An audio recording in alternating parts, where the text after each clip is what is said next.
Very good morning to everyone. तो आज का जो वीडियो है मैं एक जनरल जो कॉलम का कुछ पार्ट जो होता है इफेक्टिव लेंथ वाला उस पर मैं बना रहा हूँ, ठीक है। और एक इसमें टॉपिक और मैं ऐड करूँगा, difference between short column and long column. तो चलिए सबसे पहले हम लोग effective length of the column as per IS 456/2000 को देखते हैं, ठीक है।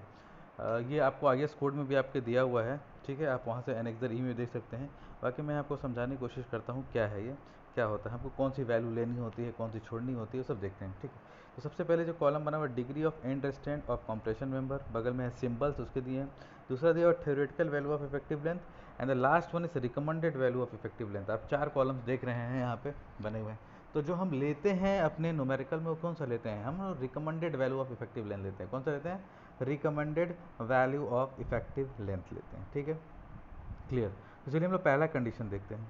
Effectively held in position and restrain against rotation eight both ends, ठीक है। क्या बोला? इफेक्टिवली हेल्ड इन पोजीशन, दोनों पोजीशंस पे हेल्ड कर दिया गया है, और restrain against rotation at both and, दोनों एंड्स पे क्या है, रेस्ट्रेन कर देगा, रोटेशन नहीं हो सकता है। तो इसको एक दूसरा फॉर्म भी हम लोग बोलते हैं कि बोथ एंड्स आर फिक्स्ड, यानी दोनों एंड्स को हमने फिक्स कर दिया। दोनों चीज़ एग्जाम में पूछ सकता है, या ये डाल दे कि बोथ एंड आर फिक्स्ड है, या ये पूरी ऊपर की कंडीशन दे दे। तो उसके लिए एल इफेक्टिव की जो वैल्यू होगी 0.65 एल होगी। हम लास्ट वाला कॉलम लेते हैं हमेशा, देखिए थ्योरेटिकल वैल्यू कभी नहीं लेते हैं हम लोग, हमेशा हम लोग रिकमेंडेड वैल्यू पे जाते हैं, recommended value of effective length. तो जो लास्ट कॉलम में दिया हुआ है 0.65 एल, ये किसके लिए होगा? When both end are fixed. तो आप फिगर में देख रहे हैं कि दोनों एंड को क्या कर दिया, फिक्स कर दिया गया, रोटेशन नहीं हो सकता है, ठीक। तो आई होप आपको ये समझ में आ गया होगा। अब दूसरा चलते हैं, effectively held in position at both ends, restrained against rotation at at one end. दोनों पोजीशंस पे क्या कहते उसको, बोथ एंड पे effectively held in both ends but restrained rotation at one end, एक एंड पे सिर्फ रोटेशन को रेस्ट्रेंड किया, यानी दूसरा साइड फ्री है। तो इसका दूसरा फॉर्म ये भी हो सकता है कि fix eight one and and hinge eight other and, यानी एक एंड पे फिक्स कर दिया गया है और दूसरे उस पर क्या है, हिंज कर दिया गया है, हिंज है, ठीक है, वहाँ रोटेशन कर सकता है।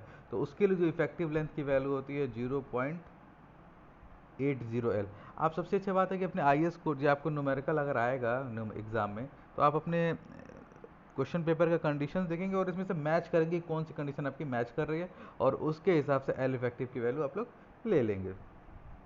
चलिए हम थर्ड नंबर पे आते हैं, लिखा हुआ effectively held in position at both ends but not restrained against rotation, rotation के लिए रेस्ट्रेंड नहीं किया दोनों उस पर। इसका मतलब क्या होगा, बोथ एंड्स आर हिंज, दोनों एंड्स हमारे क्या है, हिंज है, ठीक है। तो हिंज के लिए एल इफेक्टिव क्या होगा, 1.0 इंटू एल, यानी जो एल दिया होगा वही एल इफेक्टिव होगा, क्योंकि 1 से गुणा हो रहा है, तो वैल्यू क्या होगी, सेम रहेगी आपकी,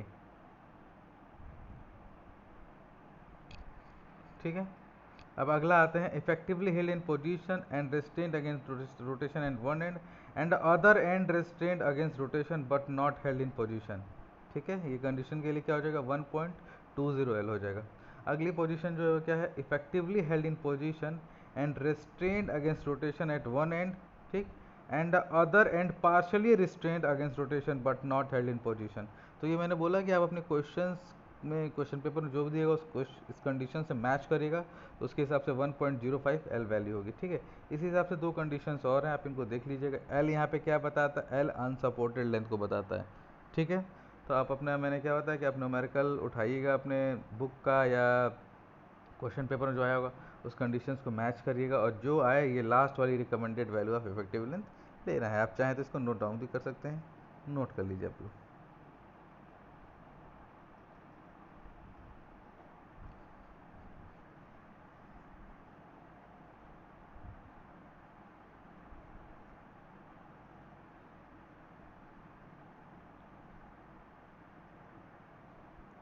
ठीक, आई होप।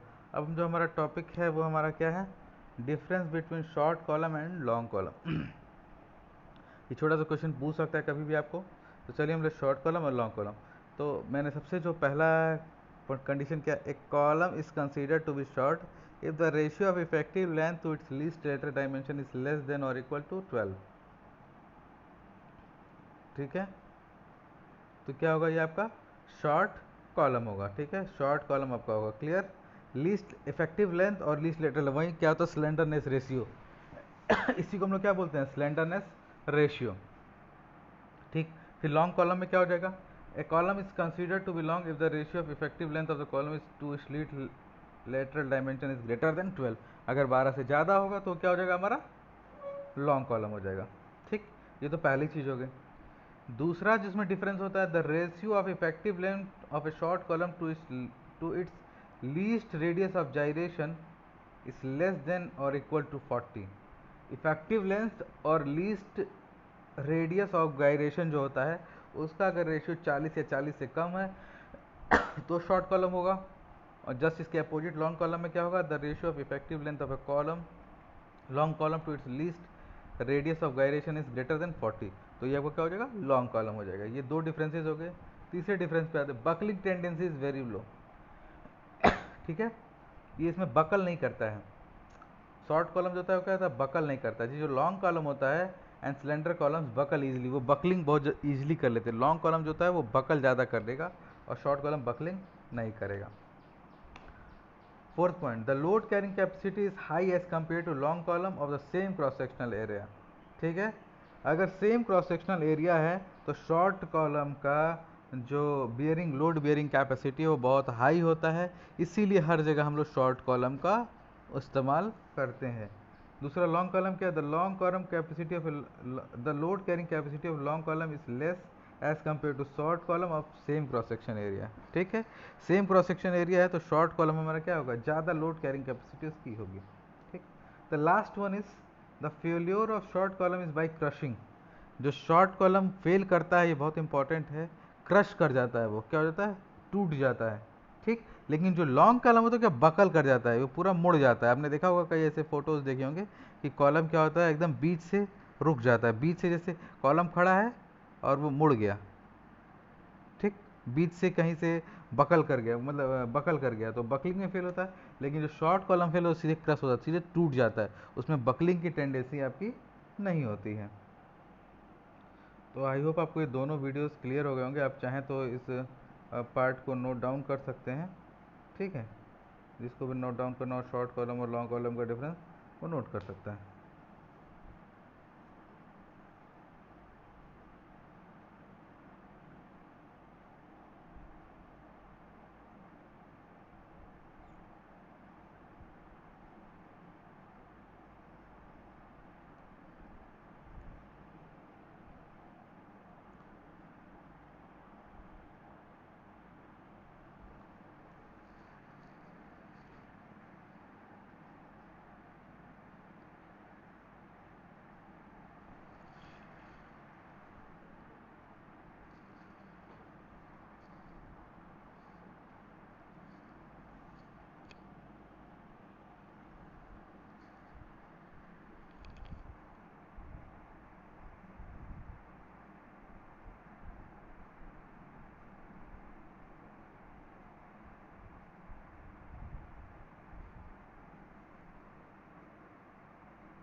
ठीक है, आई होप आपने इसको नोट डाउन कर लिया होगा।